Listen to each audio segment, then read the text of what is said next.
Eh bien, bonsoir à toutes, bonsoir à tous. Je suis ravi de vous retrouver pour cette webconférence sur un investissement immobilier que l'on appelle un investissement en chambre médicalisée dans les EHPAD et le produit se situe en France. La suite, s'il vous plaît.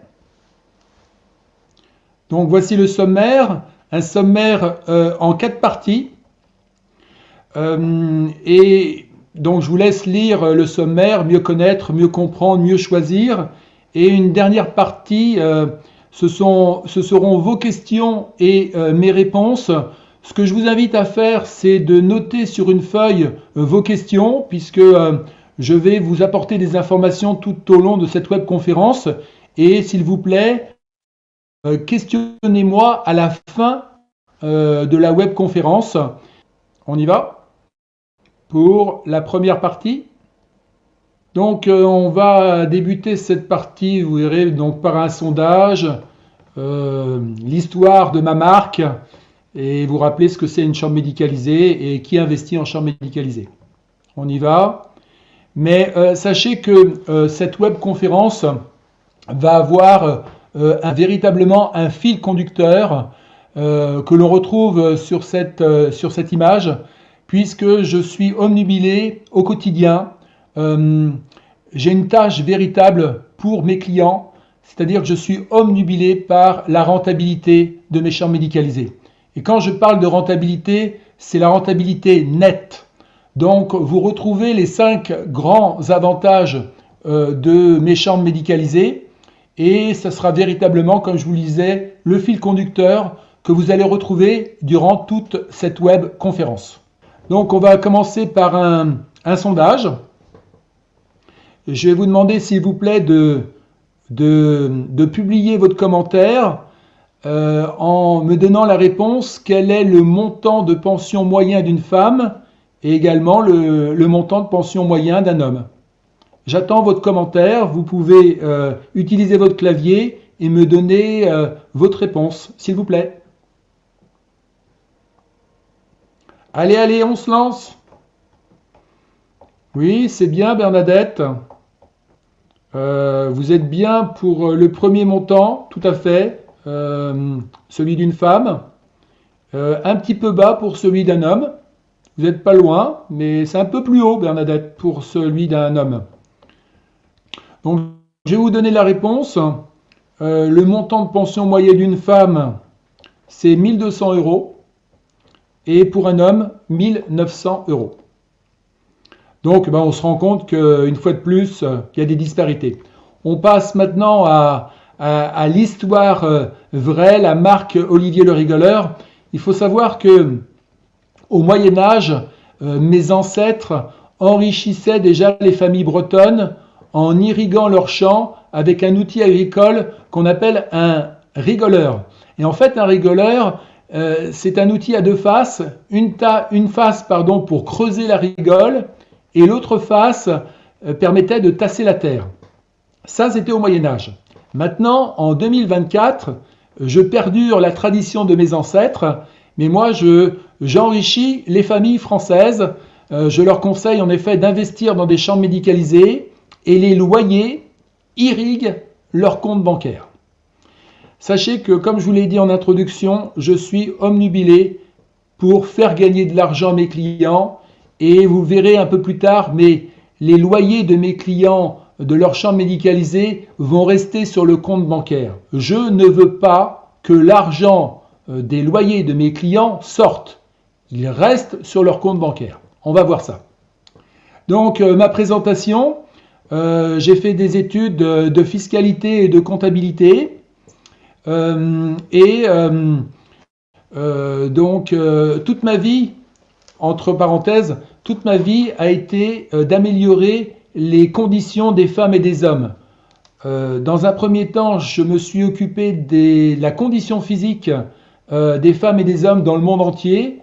J'ai fait le tour du monde pendant 10 ans. Et en 1997, là, j'ai créé mon entreprise. Je suis revenu en France. J'ai créé mon entreprise et je me suis spécialisé dans la revente de chambres médicalisées. Et là, c'est une autre optique. depuis 1997, j'améliore les conditions financières des Français. Donc en moyenne, j'ai vendu jusqu'à présent plus de 1300 chambres médicalisées et par an, bon an mal an, ça revient à 50 chambres médicalisées vendues. Donc c'est quoi une chambre médicalisée? Donc c'est un actif immobilier tangible que l'on achète chez un notaire. La chambre médicalisée se situe dans une copropriété d'un EHPAD. Un EHPAD, je vous rappelle, c'est un établissement d'hébergement pour personnes âgées dépendantes et c'est géré par une société d'exploitation privée. Donc, l'investisseur, le propriétaire de la chambre médicalisée, le process, c'est quoi? Eh bien, il loue sa chambre médicalisée à la société qui exploite et ensuite cet exploitant la loue à une personne âgée dépendante. Alors, la très très grande qualité de mon produit, c'est le marché locatif. Quand je me suis lancé en 97, j'avais des résultats et des chiffres de la part de l'INSEE qui me disaient que la population française était vieillissante, quand dans le même temps l'espérance de vie augmentait. Et ce qui se passe, si vous voulez, quand la population vieillit et que l'espérance de vie augmente, eh bien, il y a de plus en plus de dépendance dans le pays. Déjà en 97, sur tous les EHPAD qui existaient en France, il y avait déjà un taux d'occupation de 98%. Aujourd'hui, en 2024, si demain vous allez dans un EHPAD à l'endroit où vous vivez, on vous dira « Madame, Monsieur, il n'y a pas de place ». On va vous mettre sur une liste d'attente et on vous préviendra quand il y aura une chambre médicalisée libérée. Donc dans 1 an, 2 ans, 3 ans, voire plus. Donc je suis sur un marché locatif où la demande locative est supérieure à l'offre. Et ça, c'est très important si vous voulez avoir un loyer. Et la condition sine qua non quand on fait un bon investissement immobilier, c'est d'avoir un loyer sur son compte bancaire. Donc moi, j'ai avec mes chambres médicalisées une demande très forte.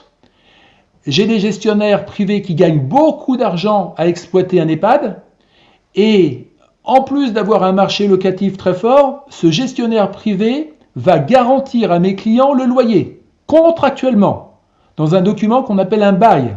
C'est un engagement juridique.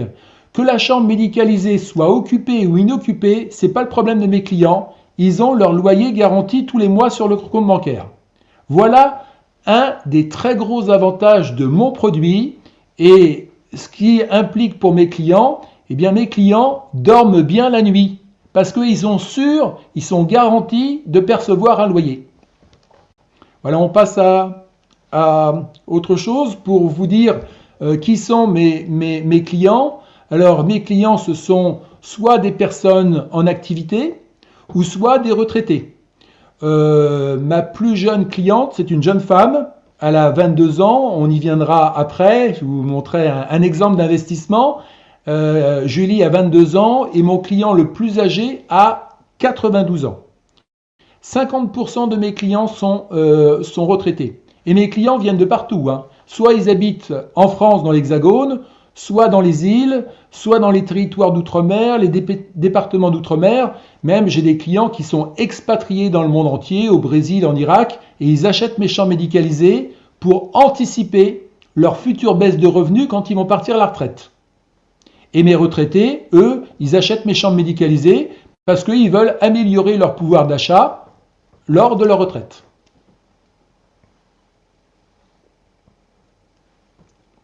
Alors, on va prendre des cas pratiques. On va prendre 3 cas pratiques. On va prendre le premier cas, c'est Julie, ma cliente la plus jeune. Elle a 22 ans. Elle a acheté une chambre médicalisée d'une valeur de 100 000 euros qui lui rapporte... alors là, je regarde ce point-là. Moi, je regarde la rentabilité. Je suis obnubilé par les sous et le rendement net. Et si on prend cet exemple, Julie avait une rentabilité de 6%. Donc 6% sur 100 000, ça fait un loyer annuel de 6 000 euros pour un loyer mensuel de 500 euros. Donc Julie, elle a emprunté sur 20 ans 100 000 euros et le loyer va en grande partie rembourser son capital emprunté, mais elle va devoir mettre, Julie, de sa poche 100 euros en moyenne par mois pendant 20 ans. Le but de l'opération, vous le voyez bien, c'est qu'elle va mettre 100 € de sa poche pour, au bout de 20 ans, toucher 600 € par mois garantis. Plus, elle aura bien sûr remboursé son capital et elle aura un capital de 100 000 € minimum, puisqu'on peut indexer, si vous voulez, le capital immobilier de la même façon que l'immobilier, que les loyers, pardon. Donc, mais je ne fais jamais de miroir aux alouettes. Mon produit, ce n'est pas un produit spéculatif, mais mes clients viennent chez moi pour le loyer, pour la rente, qui va leur permettre d'avoir une amélioration de leur pouvoir d'achat. Voilà l'exemple de Julie. Deuxième exemple, Carole et Guillaume, eux, ils avaient un appartement traditionnel et ils ont eu des déboires avec leur locataire qui n'a pas payé les loyers, et ce pendant 2 ans. Et en plus, le locataire leur a saccagé l'appartement.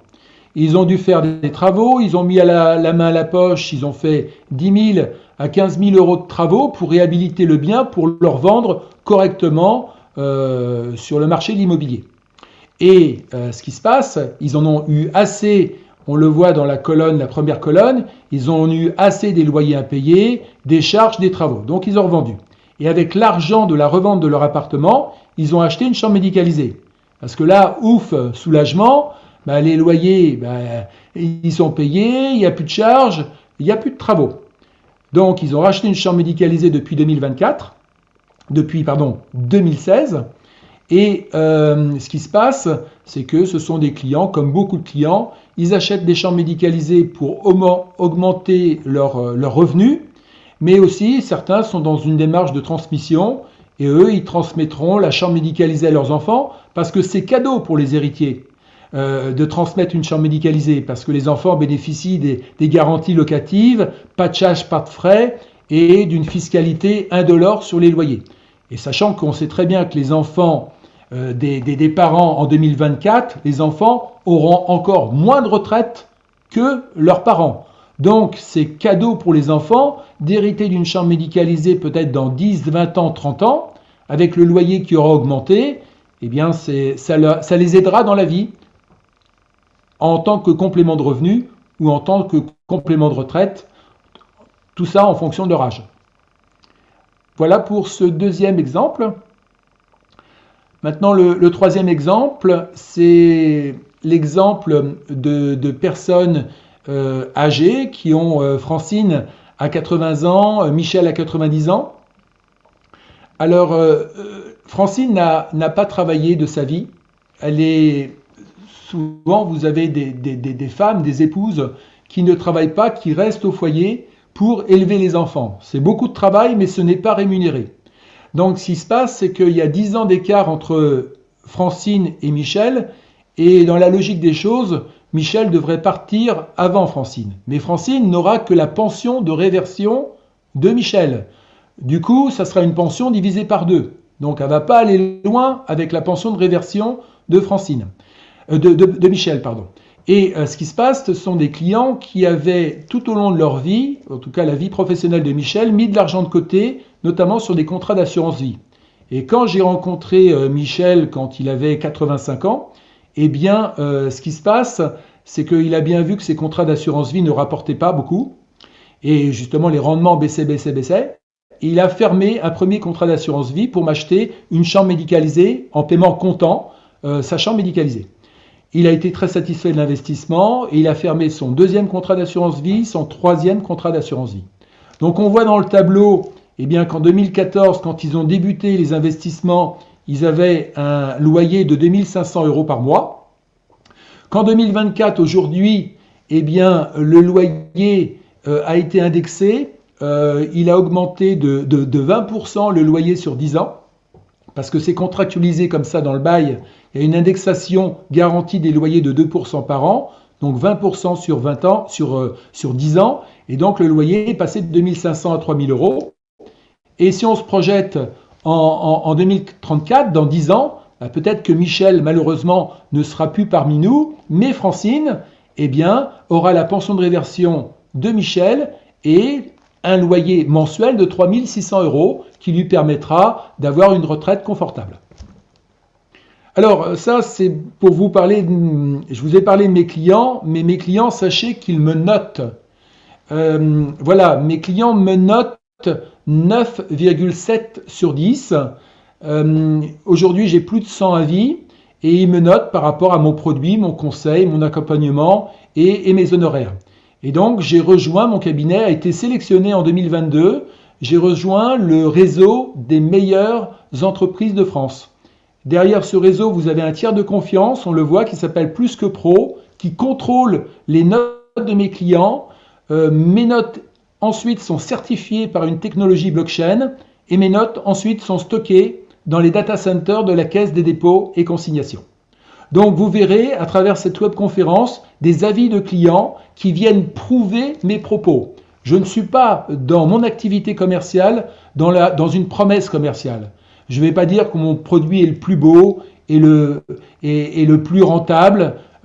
C'est un peu le cas, je vous l'avoue, mais vous le verrez plutôt à travers les avis de mes clients. C'est eux qui vont vous le prouver. Vous verrez un peu plus tard. Donc on passe à la deuxième partie, mieux comprendre, et on va balayer toutes les idées reçues sur les chambres médicalisées, entre autres. Alors, ce qu'on dit parfois, c'est que la chambre médicalisée étant médicalisée, eh bien, donc les charges sont lourdes.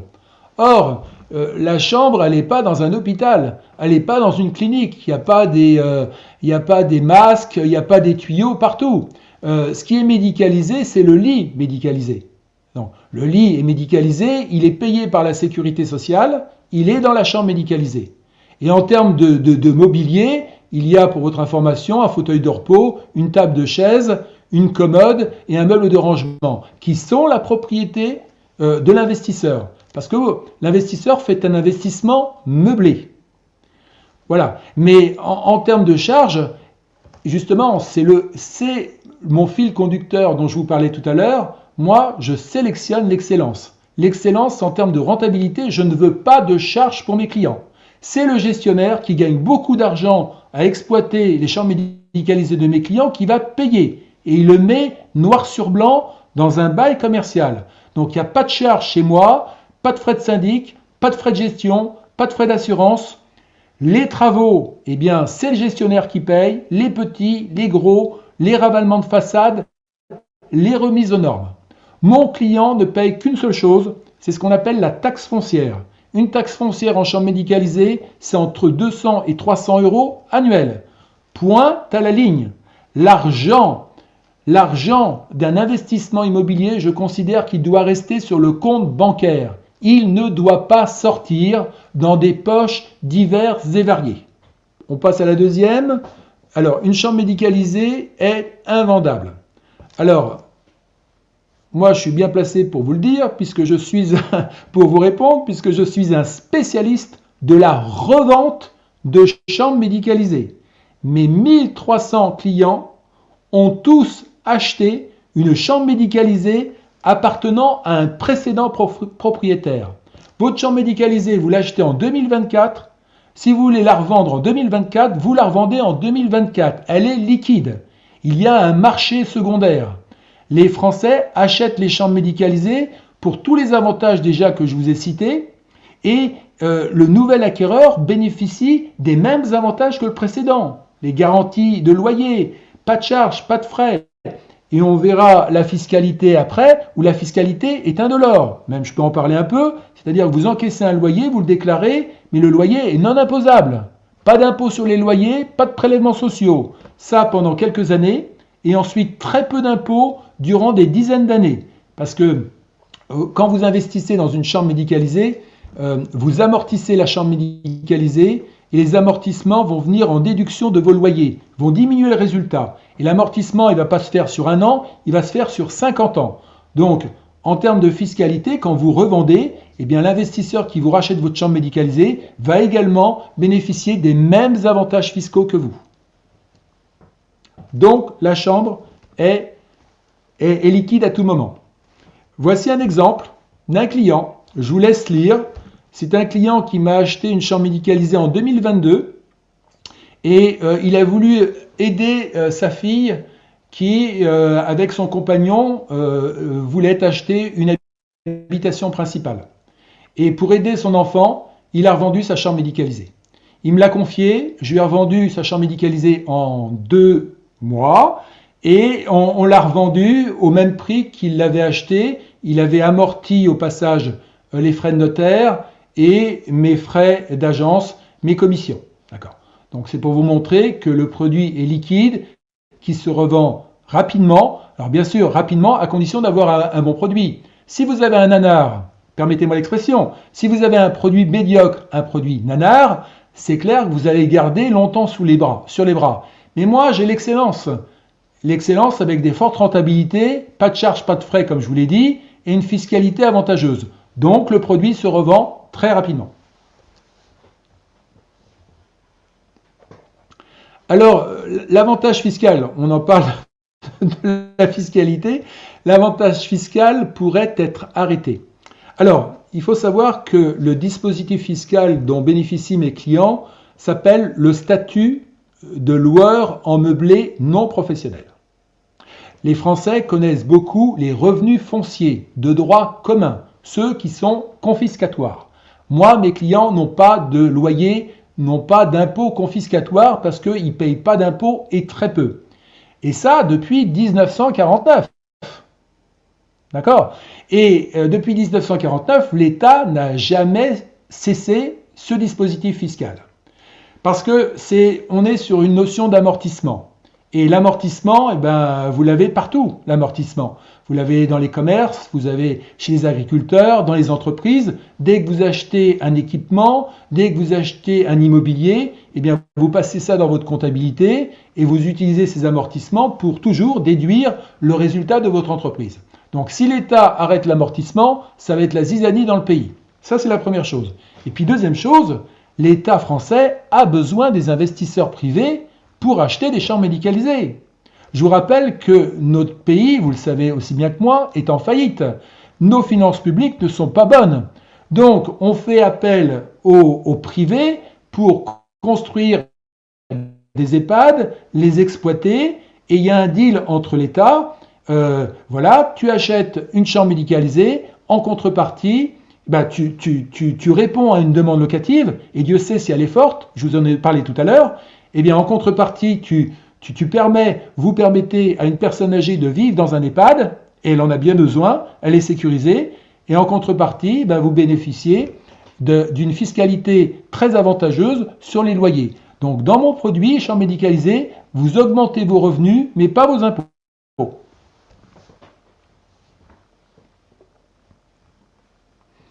Idée 4, le gestionnaire exploitant d'EHPAD pourrait faire faillite. Alors moi, j'ai eu un peu de recul quand même, ça fait 27 ans que je conseille ce produit, et il n'y a pas de faillite.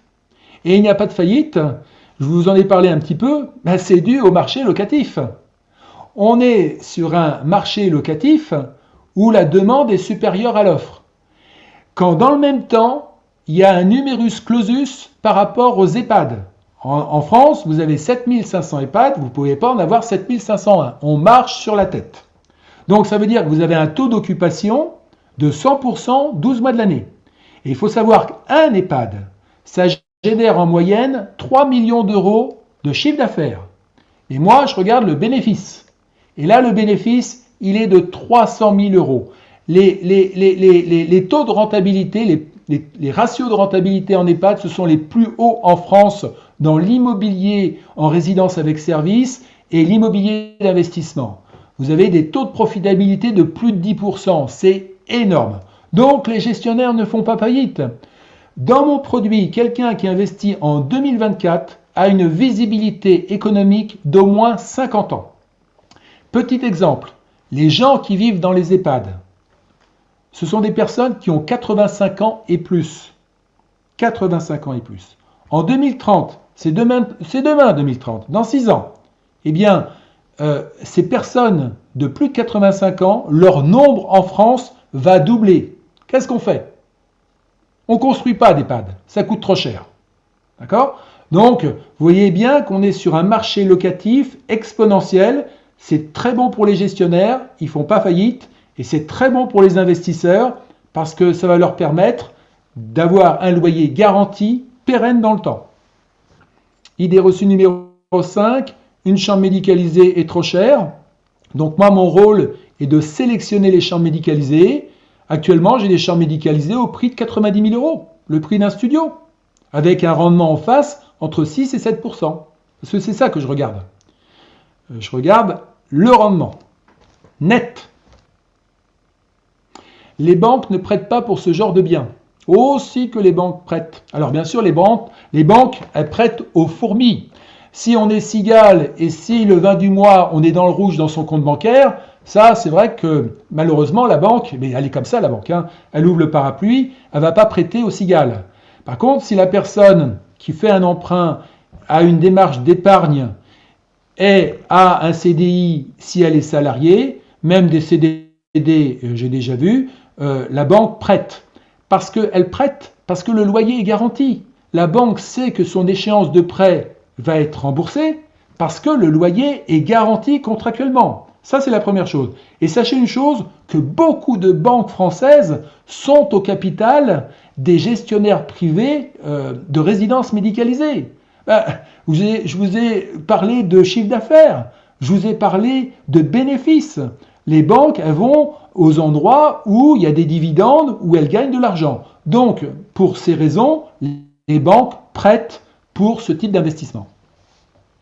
Idée numéro 7, c'est immoral de gagner de l'argent sur le dos des personnes âgées et de surcroît dépendantes. Et ben moi, je ne suis pas du tout d'accord avec ça, parce que moi, je considère que c'est éthique d'investir dans une chambre médicalisée. Ça a du sens. Imaginez un petit peu la personne âgée qui est dépendante. Imaginez-la avec la maladie d'Alzheimer. Alzheimer, c'est très grave. C'est terrible, les gens qui ont Alzheimer. Imaginez-la chez elle. Chez elle, c'est l'enfer. Elle est dans un environnement qui n'est pas adapté à son handicap. Certes, elle a l'aide à domicile. Elle a la famille autour d'elle. Mais pour elle, c'est l'enfer.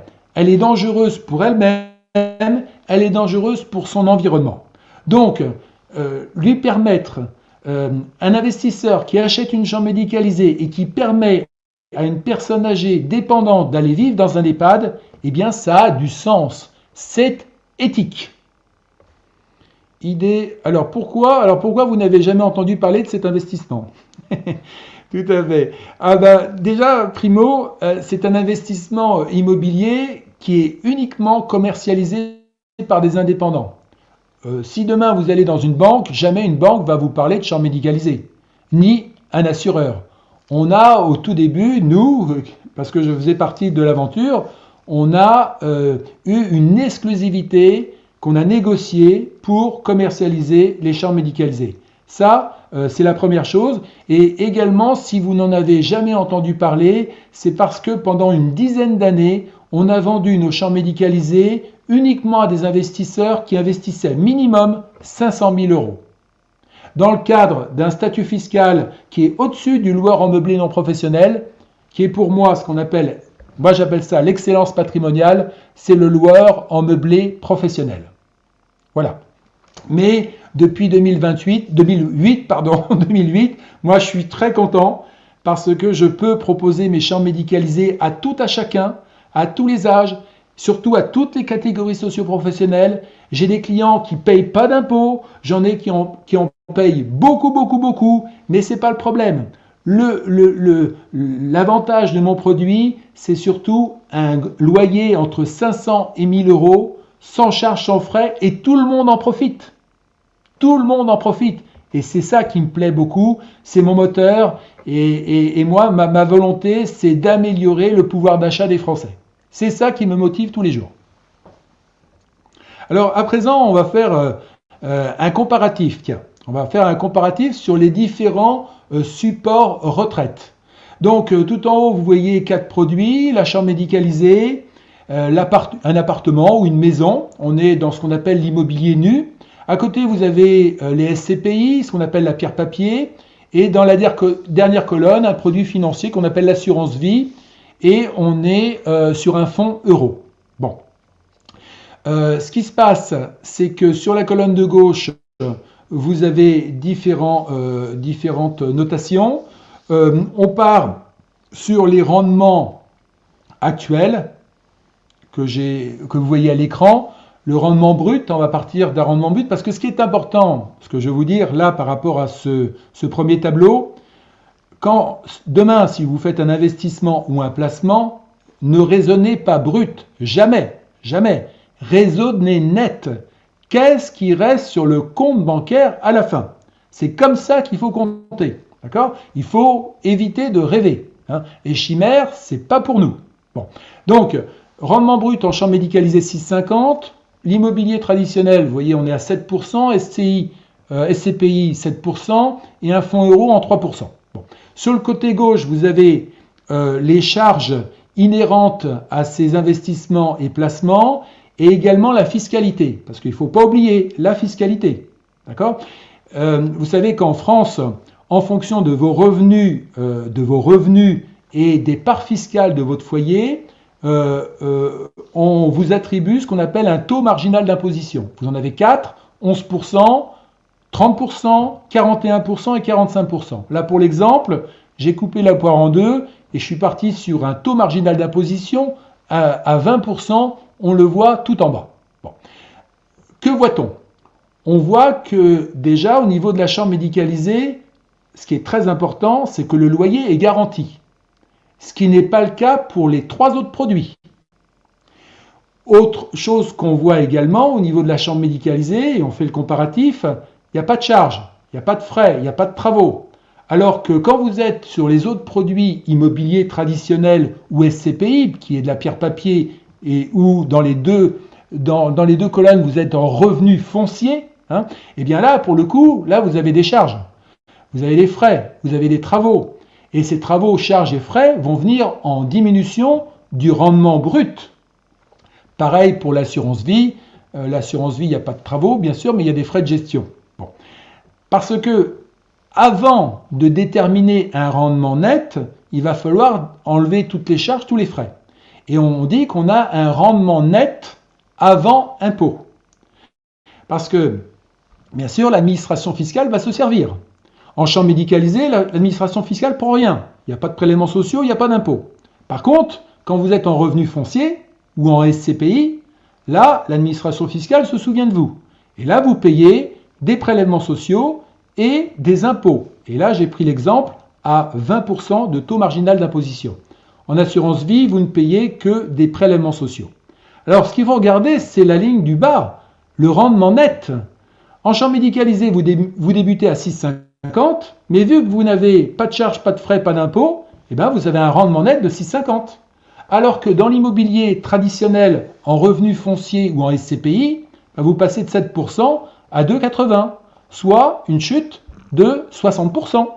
Et en assurance vie, eh bien là, les frais de gestion et les prélèvements sociaux font qu'il y a une chute donc ça passe à 2,20 et il y a une chute de 30%. Voilà pour le premier tableau. Maintenant, ce qui se passe, attention, là, on verra un deuxième tableau avec des chiffres, mais là, ce tableau où il y a quand même des pertes de rentabilité dues à des charges et des impôts, ça, c'est dans le meilleur des cas. C'est-à-dire quand le locataire paye son loyer. Parce que ça peut arriver, ça. Ça arrive en immobilier traditionnel ou en SCPI ou en assurance vie où vous n'avez pas de garantie de rendement. Il se peut que vous n'ayez pas en face le loyer escompté ou la rente escomptée.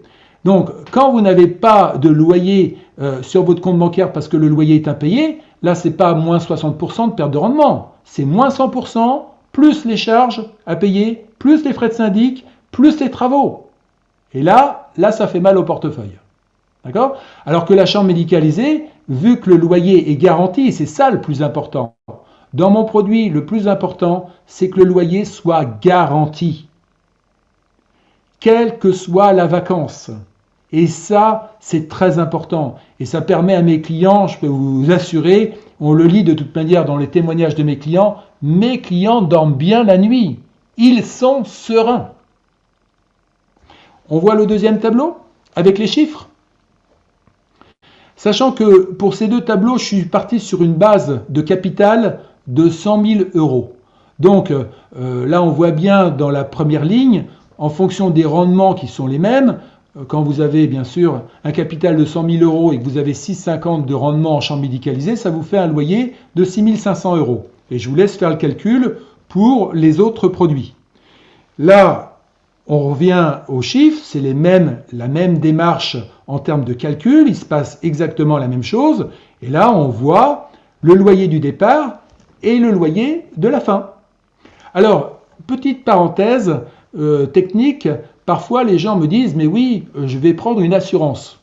Une assurance loyer impayé, une assurance vacances locatives. Alors déjà, si vous prenez une assurance, ça va être un coût qui va venir s'additionner aux charges. Donc ça va faire moins de loyer sur le compte bancaire. Donc ça, déjà, c'est pas bien. Et puis, seconde chose qu'il faut savoir, c'est que quand vous prenez une assurance, il faut le savoir, c'est un petit peu de technique, vous avez une franchise. Imaginons que le locataire ne paye pas son loyer et que vous avez pris une assurance. Eh bien, en fonction du coût de votre assurance, vous allez avoir soit une franchise d'1 mois, 2 mois ou 3 mois. Donc, ça signifie qu'il n'y a pas de garantie de loyer, puisque si vous avez une franchise d'1 mois, ça veut dire qu'il n'y aura pas de loyer. Ça, c'est la première chose.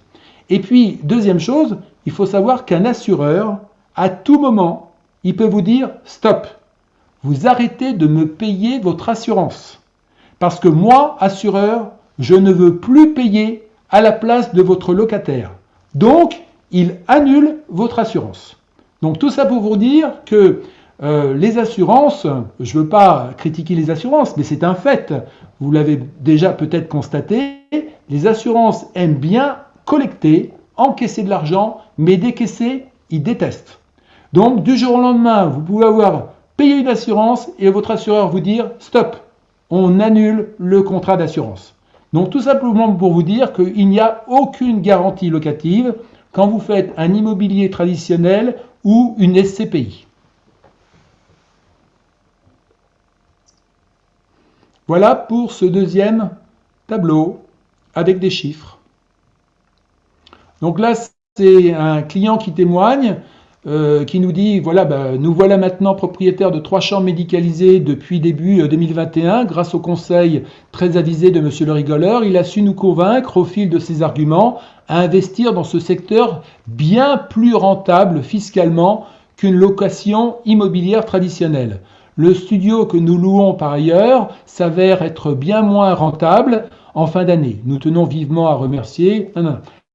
Tout simplement, voilà, c'est un client qui a de l'immobilier traditionnel et quand il fait ses comptes à la fin, eh bien, il n'y a pas photo. En chambre médicalisée, l'argent est sur son compte bancaire et sur son studio, eh bien, l'argent est à Bercy. Donc, c'est un investisseur qui revend son patrimoine immobilier, il récupère de la trésorerie et il vient chez moi acheter des chambres médicalisées. Alors, nous arrivons à la partie 3. On va faire un sondage. Vous allez de nouveau participer. Et voilà, on va faire cette partie 3. C'est parti, je vous laisse lire le contenu.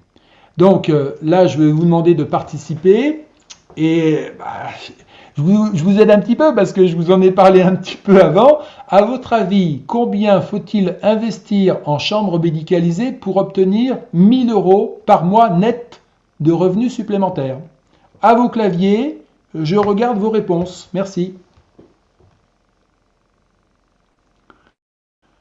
Alors, oui, très bien, Bernadette. Ah, Jean-Luc, c'est un peu plus. Voilà, en effet, la réponse, c'est 200 000 €. Parce que pour 200 000 €, avec un rendement de 6% par exemple, ça vous fait 12 000 € de loyer annuel que vous ramenez au mois, ce qui fait un loyer de 1 000 € par mois net. Bravo Bernadette. Bernadette, vous avez posé des questions, j'y reviendrai tout à l'heure. En fin de webconférence, je répondrai à vos questions, Bernadette. On y va pour la suite. Donc là, c'est un investisseur qui est dans le domaine bancaire et puis qui voulait diversifier ses investissements, mais il a fait vite marche arrière et il a investi dans mes chambres médicalisées parce que il n'y a pas de tracas, comme il dit. il ne gère pas l'appartement, et puis ça lui fait des rentrées régulières. Le loyer est garanti. Cet investisseur avait bénéficié d'une rentabilité de 7,20% avant impôt, et ça a été après impôt aussi, parce que quel que soit son montage financier il avait emprunté, cet investisseur, il n'a pas payé d'impôt pendant 6-7 ans sur les loyers. Voilà. Et c'est vrai que mes clients qui investissent sont très contents des chambres médicalisées, et ils en parlent autour d'eux, parce que c'est rendre service aux Français qui ne connaissent pas mon produit, de leur dire que les chambres médicalisées existent pour optimiser leur retraite complémentaire. Donc là, un tableau des rentes mensuelles et des investissements correspondants. Donc on l'a vu, pour un investissement de 100 000 euros, ça fait un loyer de 500 euros et ainsi de suite. Et quand on arrive à la fin pour un investissement de 400 000 euros, eh bien on peut bénéficier de ce qu'on a vu tout à l'heure, l'excellence patrimoniale que j'appelle le loueur en meublé professionnel. Mais on aura peut-être l'occasion d'en parler un peu plus tard, si vous voulez me poser des questions à ce sujet. Alors, ce qui se passe, là, je vais vous expliquer en fait ma façon de travailler, qui est en 6 étapes.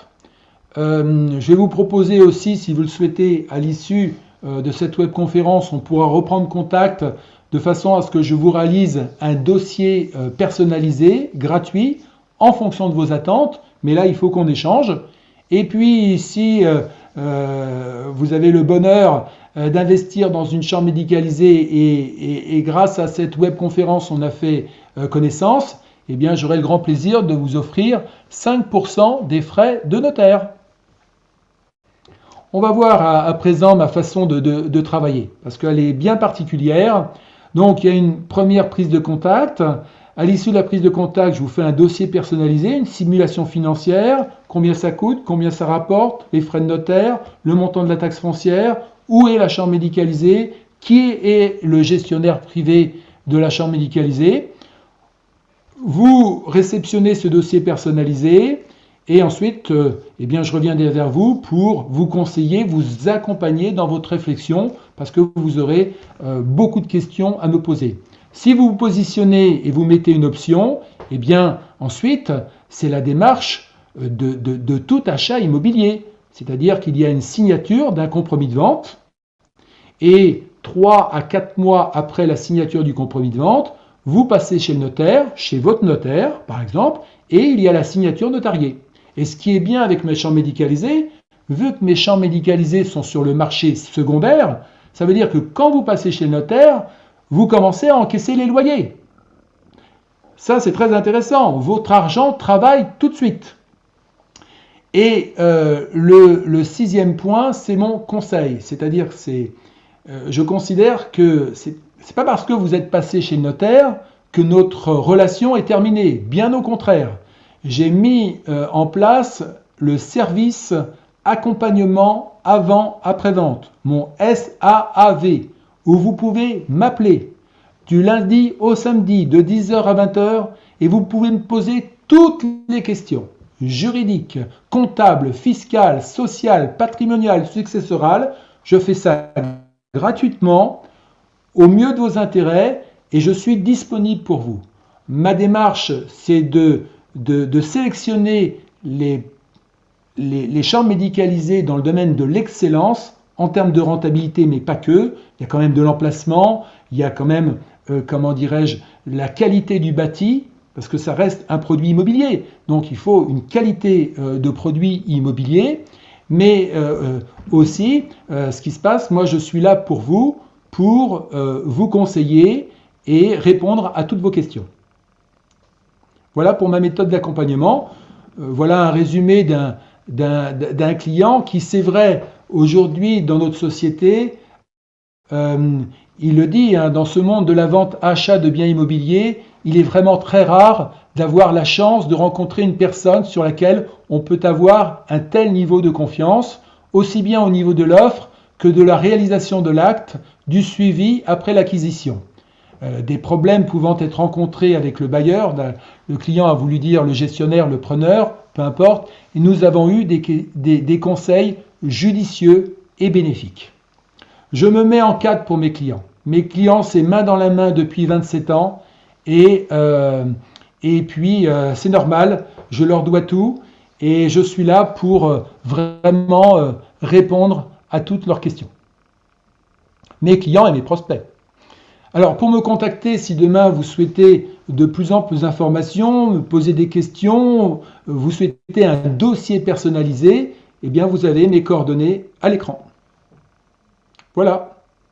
Je crois qu'on va arriver à la dernière partie, la partie 4, qui sont, si je ne m'abuse, vos questions. Mais j'en ai vu des questions. Je remonte un peu. J'ai vu une histoire vous indiquer qu'il y a des faillites. Non, non, il n'y a pas de faillite. En chambre médicalisée, en EHPAD, il n'y a pas de faillite. Il n'y a pas de faillite parce que les EHPAD sont remplis. Le loyer, alors ensuite, pour être plus précis, si vous le permettez, le loyer déjà d'une chambre médicalisée, ce que paye la personne âgée. La personne âgée va quand même payer un loyer entre 2 500 et 3 000 euros par mois. Quand vous savez qu'une chambre d'un EHPAD compte 80 chambres médicalisées, vous faites 80 chambres multipliées par 3 000 euros, ça vous donne le chiffre d'affaires, et derrière, je peux vous garantir qu'il y a de la marge, il y a du gras pour le gestionnaire. Donc les gestionnaires sont bénéficiaires. J'ai vu des noms là dans le chat, j'ai vu des noms comme Orpea, Corian, qui sont les leaders des gestionnaires privés dans les EHPAD. Ce sont des groupes qui font des milliards d'euros de chiffre d'affaires, 3 à 4 milliards. Alors il y a eu une actualité en 2022 avec leur Orpea, mais ce n'était pas lié à leurs résultats, ce n'est pas lié à leurs résultats d'exploitation. Et ça n'a rien changé au taux de remplissage des EHPAD Orpea quand il y a eu l'affaire Orpea. Non, de toute façon, les familles ne trouvent pas de place. Donc, ils vont dans les EHPAD où ils peuvent avoir de la place. Tout ça pour vous dire que les EHPAD Orpea ont très bien fonctionné en 2022. Le résultat d'exploitation, même en 2023, je me souviens, avait augmenté au premier semestre de plus de 22%. Donc, Orpea continue sa marche en avant. C'est des milliards d'euros de chiffre d'affaires et des centaines de millions d'euros de bénéfices. Mes clients, propriétaires de chambres médicalisées, ont un locataire, et les autres c'est pareil, qui génèrent des centaines de millions de bénéfices d'euros. C'est ça les locataires de mes clients. Donc il n'y a pas de faillite dans les EHPAD. Sur d'autres produits, où vous avez des appartements meublés, dans les résidences de tourisme de loisirs, là en effet, là, il y a des faillites. Dans les résidences pour étudiants, là, il y a des faillites. Dans les résidences de tourisme d'affaires, là, il y a des faillites. Mais parce que le marché locatif n'est pas là. Vous prenez une résidence pour étudiants, la résidence pour étudiants ne va pas être remplie toute l'année. Les jeunes, ils ont fini leurs études au mois de mai, ils partent en stage, ils partent en vacances, et ils reviennent au mois d'octobre. Donc, vous avez 5 mois de vacances locatives. Donc, automatiquement, et en plus, alors ça, c'est un problème d'exploitation, mais également de concurrence. Vous avez beaucoup de résidences pour étudiants partout en France, et c'est la concurrence. Et les sociétés de gestion qui veulent remplir leurs résidences pour étudiants, elles ont une politique de prix du low cost. C'est à celui qui va proposer les prix les plus bas aux étudiants pour que l'étudiant vienne dans sa résidence. Je regrette, quand vous avez une politique de low cost, eh bien vous allez droit dans le mur, parce que vous ne faites pas de marge. Et là, vous avez des gestionnaires qui sont rayés de la carte, malheureusement, qui déposent le bilan, qui sont en liquidation judiciaire, parce qu'ils ne gagnent pas d'argent. Ce n'est pas le cas dans les EHPAD. Les EHPAD, ça gagne beaucoup, beaucoup, beaucoup d'argent. Alors, existe-t-il un plafond d'investissement ? Non, non, il n'y a pas de plafond d'investissement. Moi, je sélectionne, comme je vous le disais, mes produits. Et aujourd'hui, mon premier prix est à 90 000 euros et mon dernier prix est à 250 000 euros. Je fais du sur-mesure en fonction de mes interlocuteurs, en fonction de l'échange que j'ai, qu'ils empruntent ou qu'ils payent comptant, je vais leur trouver la chambre médicalisée qui correspond le mieux à leurs attentes. Pendant combien de temps pendant combien de temps il y a une histoire de paiement d'impôts? Pendant combien d'années ne paie-t-on pas d'impôts? Alors, quand vous faites un investissement au paiement comptant, d'accord, considérez que pendant 5 ans, vous n'allez pas voir les yeux du percepteur. D'accord? Pendant 5 ans, vous ne payez pas d'impôts et de prélèvements sociaux. Et sur le même investissement, imaginons que ce soit le même investissement et que vous empruntiez, en plus des amortissements qui viennent neutraliser les loyers, quand vous faites un emprunt, vous avez les intérêts d'emprunt qui sont déductibles des loyers. Donc là, c'est pas pendant 5 ans, mais considérez pendant 8-9 ans. Aujourd'hui, avec les taux de crédit, voilà, 8-9 ans, vous ne payez pas d'impôts et de prélèvements sociaux sur les loyers quand vous faites un crédit. Mais ensuite, la fiscalité sera infime. Je vais vous donner un exemple. Tout à l'heure, je vous ai parlé de taux marginal d'imposition. Il y en a 4 en France. Imaginez que le loyer est une valeur de 100. Vous encaissez 100. Vous déclarez 100. Si vous êtes dans la première tranche marginale d'imposition, le premier taux marginal d'imposition à 11%, vous encaissez 100 et vous allez donner 8 à l'État en impôts et prélèvements sociaux. Il vous en reste 92 net. 8 à l'État, 92 pour votre poche. Si vous êtes dans une tranche à 30%, là, vous encaissez 100, vous allez donner 12 à l'État et il vous en reste 88 pour vous. Si vous êtes dans la tranche à 40%, vous allez donner 18 à l'État, il vous en reste donc 82, qu'est-ce que je dis, oui, 82. Et si vous êtes dans la tranche marginale supérieure, vous allez donner 20 à l'État et il vous en reste 80. D'accord. Donc c'est pour vous montrer qu'il n'y a pas et très peu d'impôts durant des dizaines d'années. Mais ce qui se passe, là n'est pas l'essentiel. L'essentiel, et je le répète, quand vous faites de l'investissement immobilier, raisonné financier, pas fiscalité. La fiscalité, c'est le plus, d'accord? Mais c'est pas ça le plus important. Le plus important, c'est d'avoir un loyer qui tombe sur votre compte bancaire.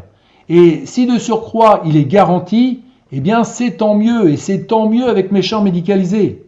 Et ensuite, je me répète, mais il ne faut pas qu'il y ait de charges. Parce que si votre loyer part à volo dans des charges de copro, des frais de syndic, des frais de gestion, des frais d'assurance, des travaux, à quoi bon de faire un investissement? Moi, mes clients, ils achètent mes champs médicalisés parce qu'ils ont un pouvoir d'achat qui augmente, parce que le loyer reste sur leur compte bancaire. Et en ayant un gros loyer de 500 à 1000 euros, eh bien, ils savent quoi en faire. Ils se font plaisir, ils se font des vacances, ils se payent des loisirs, ils font plaisir à leurs enfants, à leurs petits-enfants. J'ai un produit très fortement rentable. Et c'est ça l'essentiel, c'est ça qu'il faut retenir. Pas l'aspect fiscal. La fiscalité est un moyen, mais ne doit pas être un but. En cas de rénovation de l'immeuble, quid des loyers? Il n'y a aucune corrélation entre la rénovation et les loyers. Les loyers sont garantis. C'est gravé dans le marbre. C'est gravé dans un document juridique qu'on appelle un bail commercial. Et c'est la société de gestion privée qui écrit avec ses avocats, avec son équipe juridique, qui écrit le bail. Et vous avez dans le bail un poste qui s'appelle charge. Moi, quand je sélectionne mes pépites, ce sont mes champs médicalisés, l'excellence, je vais tout de suite dans le poste charge et je regarde qui paye quoi. Et je veux que ce soit la société de gestion qui marque que c'est elle qui paye. Donc, elle garantit le loyer, elle le note, et en plus, elle indique dans son bail que les rénovations, les petits travaux, les gros, les petits, les ravalements, les remises aux normes sont à sa charge. C'est ça qu'il faut regarder. Donc, il n'y a aucune corrélation entre le loyer et les travaux. Les loyers, vous les touchez ad vitam aeternam. Tant que vous êtes propriétaire, vous touchez des loyers. Qui augmentent tous les ans, parce qu'ils sont indexés. Toujours dans ce bail, il y a un paragraphe indexation. Et le gestionnaire choisit un indice. L'indice de la révision des loyers, l'indice du coût de la construction, l'indice du tarif des maisons de retraite. Il existe en France différents indices et le gestionnaire choisit l'indice qui lui convient. Pour vous donner un ordre d'idée, en 2024, au 1er janvier, les loyers en chambre médicalisée ont augmenté entre 2 et 5%. Voilà. Y a-t-il, alors attendez, pendant combien d'années, alors ça, d'accord, y a-t-il une différence entre l'achat d'une chambre neuve avec une chambre ancienne? Oui, il y a une différence. Une différence justement de rentabilité. Dans une chambre neuve, en règle générale, les rendements bruts sont entre 3 et 4%. 3 et 4%. Alors que moi, mes chambres médicalisées sont entre 6 et 7%. Pourquoi cette différence? Eh bien parce que le propriétaire qui revend sa chambre médicalisée, ça fait déjà quelques années qu'il a en portefeuille cette chambre médicalisée. Il a acheté, par exemple, prenons un exemple, il l'a acheté il y a 10 ans. Il a commencé avec un loyer X. Mais son loyer, tous les ans, comme je vous l'ai dit indiqué tout à l'heure, il a augmenté, il a été indexé son loyer. Et quand il revend sa chambre médicalisée 10 ans après, eh bien, ce n'est pas le même loyer qu'au départ. Donc, son loyer est fort, est beaucoup plus fort, ce qui explique des rentabilités plus fortes en chambre médicalisée sur le marché secondaire. Ça, c'est le premier point. Deuxième point, ce qui se passe, c'est que les produits neufs, et là, je parle tout produit immobilier confondu, il y a souvent des dérives de la part des promoteurs. Là, je ne suis pas là pour critiquer, mais c'est un constat. Vous le savez peut-être, mais dans l'immobilier neuf, c'est souvent lié, désolé, je reviens à la fiscalité, c'est souvent lié à des lois fiscales. On dit aux Français, vous achetez un appartement neuf sur plan, vous achetez une chambre médicalisée neuve sur plan, ça a existé, ça n'existe plus, et ça n'existe plus aussi dans le neuf, dans l'immobilier. Je crois savoir que la loi Pinel et la loi Censi-Bouvard, c'est fini. Mais je vais continuer ce que je voulais vous dire. C'est-à-dire que dans le neuf, il y a une dérive au niveau des prix. Les promoteurs savent que les Français veulent réduire leurs impôts, pour ceux qui payent des impôts. Les Français détestent payer des impôts. Et s'ils peuvent réduire leur fiscalité, ils sont contents. Donc, que font les promoteurs? Eh bien, les promoteurs, ils se frottent les mains. Parce qu'ils voient venir les Français qui veulent réduire leurs impôts. Et qu'est-ce qu'ils font? Eh bien, ils mettent l'économie d'impôts dans le prix d'achat. Donc, dès le départ, les dés sont pipés. Parce que le prix n'est pas au bon prix. Il est surcoté. Et ça a des répercussions parce que l'investisseur se rend compte que, il ne s'en rend compte pas tout de suite, mais il se rend compte que son rendement n'est pas intéressant parce que dès le départ, le rendement est faible. Il va avoir des charges, des frais, des travaux, on l'a vu pendant la webconférence. Et en plus, ses loyers, pour le coup, en immobilier traditionnel et même en Censi-Bouvard, en chambre médicalisée, mais là, on n'est pas en loueur en meublé, il n'amortit pas, ces loyers vont être imposables. Et pour peu que la personne soit dans un taux marginal d'imposition à 11-30%, voire plus, ben, il n'y a plus de rentabilité. Vous vous retrouvez avec un rendement autour de 1%. Et les gens, qu'est-ce qu'ils font? Ben, quand ils voient que le rendement est au ras des pâquerettes, eh bien, à la fin du dispositif fiscal, au bout de 9 ans, ils revendent. Et quand ils revendent, ben, ils se rendent compte que leur prix qu'ils veulent est 20, 30, 40, 50% au-dessus du prix marché. Et ils se sont fait avoir. Parce que leur économie d'impôt était dans le prix d'achat et ils se font avoir. Et les Français, sachez-le, se font avoir depuis la nuit des temps, depuis la loi Émignerie et la loi, et ça nous remonte à 1981. Et aussi, la grosse différence aussi, entre l'immobilier, une chambre médicalisée en exploitation et une chambre médicalisée vendue sur plan, c'est la perception des loyers. Quand une chambre médicalisée est vendue sur plan, il va falloir attendre 2 ans pour voir la couleur des loyers, dans le meilleur des cas. Parce qu'il peut y avoir des retardements sur les chantiers, des matériaux qui n'arrivent pas, des problèmes de météo et j'en passe et des meilleurs. Et c'est au calendes grec que vous percevez les loyers. Alors que là, en chambre médicalisée, au bout de 3-4 mois, vous passez chez le notaire et comme je le disais tout à l'heure, vous encaissez tout de suite les loyers. Les loyers tournent. Et ils tournent à 6-7% de rendement, pas à 3-4%. Voilà la différence entre une chambre neuve et une chambre ancienne. Mais sachez que dans le neuf aussi, il n'y a pas de construction. Parce qu'il y a un numerus clausus. L'État français, c'est au compte-gouttes qu'il donne des autorisations administratives pour construire des EHPAD. Il n'y a quasiment pas de construction. Et c'est bien dommage parce que beaucoup de personnes âgées dépendantes sont chez elles et attendent qu'une place se libère.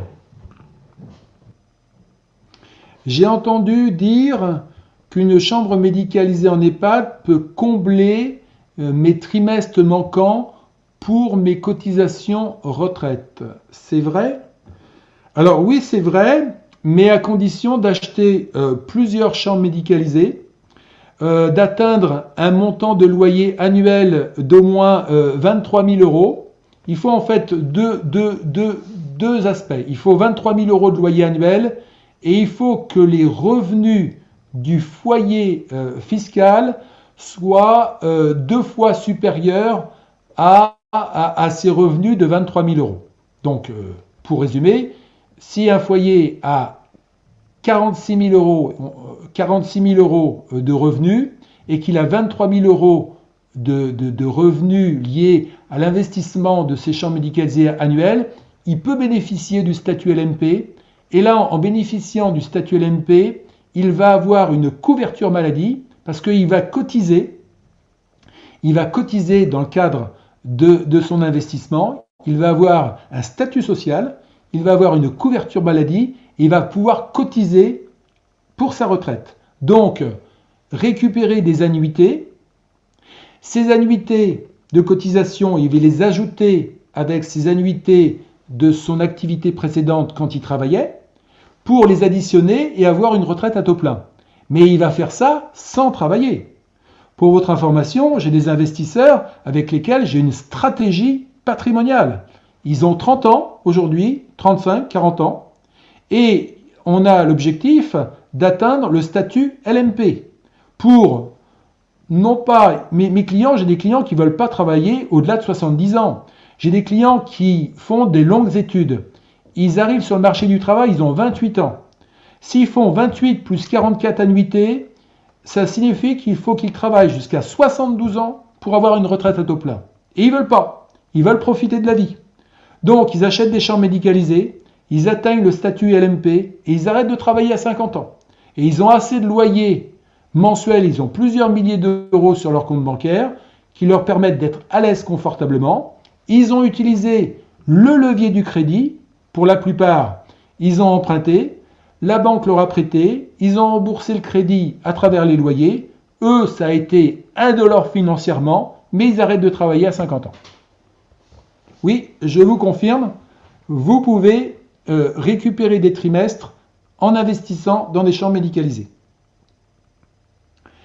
Alors, existe-t-il un bail type qui garantit les intérêts des investisseurs ? Alors, ce n'est pas un bail type.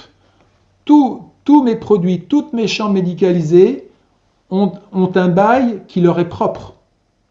Et ce bail, c'est moi qui le sélectionne en amont.